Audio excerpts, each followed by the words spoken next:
Lições da Bíblia. Apresentação: Leandro Quadros. Quando estudamos a doutrina da criação na Bíblia, aprendemos que Deus não dependeu da matéria existente para criar o nosso planeta. A Bíblia ensina, amigo ouvinte, que Deus criou todas as coisas do nada. E podemos ler sobre isso, por exemplo, no Salmo 33, versículo 6, que afirma: por meio de sua palavra, o Senhor fez os céus, pela sua ordem ele criou o sol, a lua e as estrelas. E no versículo 9 diz assim: pois ele falou e o mundo foi criado, ele deu ordem e tudo apareceu. Deus, com o seu poder absurdamente incompreensível à nossa lógica humana, ele criou o átomo, que é uma partícula, que são, na verdade, vários átomos, partículas que formam a matéria, e a partir da grande energia concentrada neste átomo, Deus fez com que a vida fosse uma possibilidade, uma realidade em nosso planeta. Você e eu não temos como explicar isso com as leis da física e as leis da química de maneira detalhada, porque o poder de Deus está acima das leis científicas que ele mesmo criou.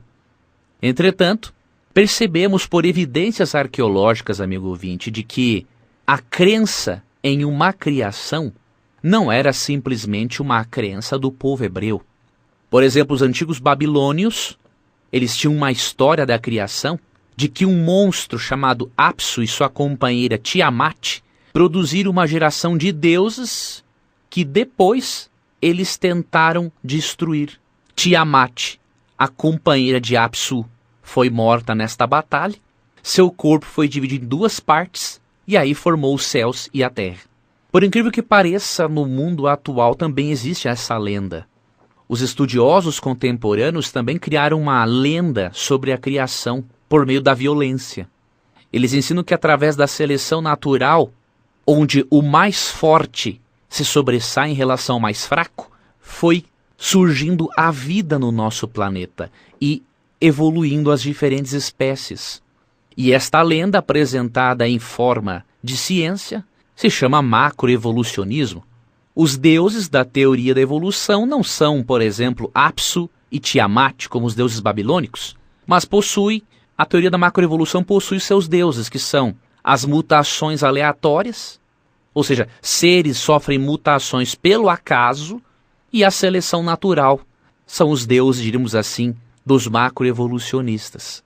Já o Deus da Bíblia, amigo ouvinte, ele é o defensor dos fracos e generoso para com todas as criaturas, enquanto que o Deus da macroevolução, que é a seleção natural, não é defensor dos fracos, é apenas o defensor dos fortes. E por esse contraste você percebe que é ilógico, irracional e uma agressão à vida acreditar na teoria da evolução das espécies. Acreditar nessa teoria é crer que a morte e o sofrimento são necessários para a evolução da vida.